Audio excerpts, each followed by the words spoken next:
Okay, I've written on my Facebook, what were they looking for? Okay, and I'm going to get more into that in a minute, but maybe they were looking for these phone recordings that I made during the 2010 oil show, and I'm going to tell that story in a minute. But it's still a mystery what they were searching the same drawers for twice, and they sure wasn't looking for the person that shot me. Okay. Okay. Let's go ahead and move on in time. Okay, this is sent a Facebook message to our mayor, our current mayor. He was city council member. He was on the original True Miracle email. Okay, Jerry Morales. He's Mayor Morales. Okay, and it's real simple. I said, can you confirm if any of these people are or were Midland police officers? Okay, and I sent the enlarged pictures of them. Okay, and that's a real simple question. I'm a citizen. He's a mayor, right? And these people were sneaking into my house, and I just want to know if they were Midland police. Can you confirm or deny it?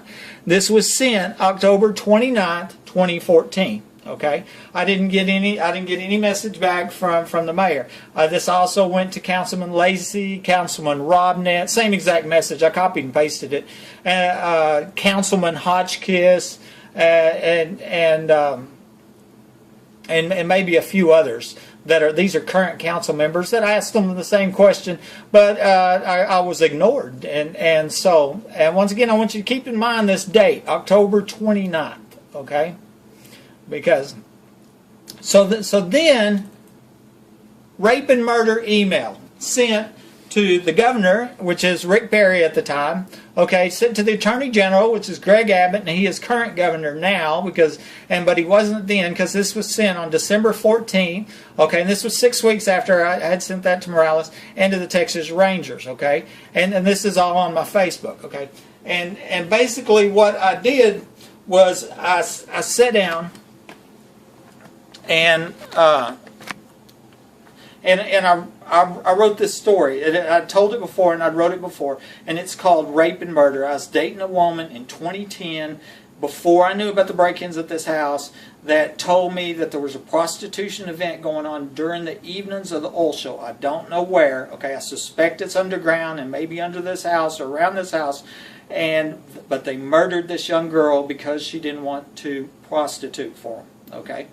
And I tried to get this girl to go report this to the police because that's what good citizens do, right? But she didn't want to do that and told me that there were certain police involved, okay? And so we were arguing about it, me and this girlfriend. I'm on my way to work, and then when I get off work that day, I have a message I get a phone call from a police officer, Midland police officer, on my company cell phone that tells me that if I talk to her again, I'm going to be arrested for harassment. Okay, and what I was trying to do was get her to go report this murder that she told me about. Now I'm a third party; I wasn't there. Okay. But she wouldn't do it.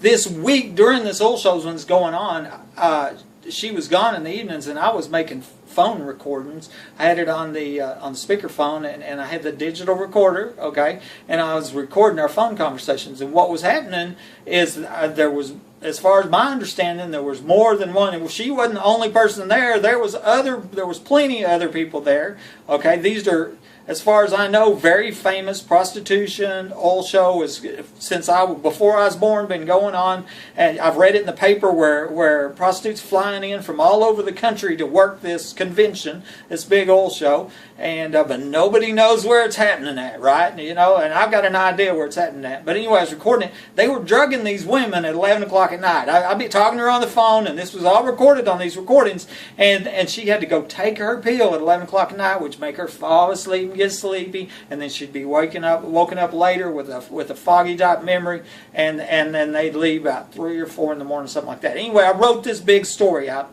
called Rape and Murder, posted it to Facebook. I did this on December 14, 2014. There's enough information in there that you could track down who that police officer called me, okay? Because all you have to do is go back to my company cell phone records and go, oh, here it is. This police officer is the one that threatened him. And so thus, that's probably the police officer that she was talking about that was involved when this girl was murdered, okay? Once again, I'm a third party of something I'm told. I'm trying to be a good citizen here. Okay, so I copied this Facebook message, and then I sent it off to the governor, and I sent it off to the Attorney General, to Greg Abbott, and then also to the Texas Rangers. Okay, the very next day, on December 15th, Midland K-9 Police Sergeant Chad Simpson allegedly murders his wife and kills himself the very next day. Okay. Whether that had anything to do with me writing this story where you could identify this policeman or not, I have no idea. You know, I really don't. I just know that I get my information. This post is on my Facebook, and it's right from CBS 7. It says that it's saying right here, it's that we suspect he was the shooter, and you can go through and you can go off the internet and look it up. Chad Simpson, Midland, murder, suicide, and look all that up. I did have a friend that come up with an alternate theory. Okay, right now this got turned over to Texas Rangers, and as far as I know, nothing officials come back on what actually happened. But a friend of mine come back and says, "What if it wasn't a murder-suicide, it was a double murder?" Because he was a war hero, supposedly. That's what they keep saying. He's a war hero. And he's also a decorated police officer. And I have a picture of a person in my house, a secret police, wearing a Midland K-9 police jacket.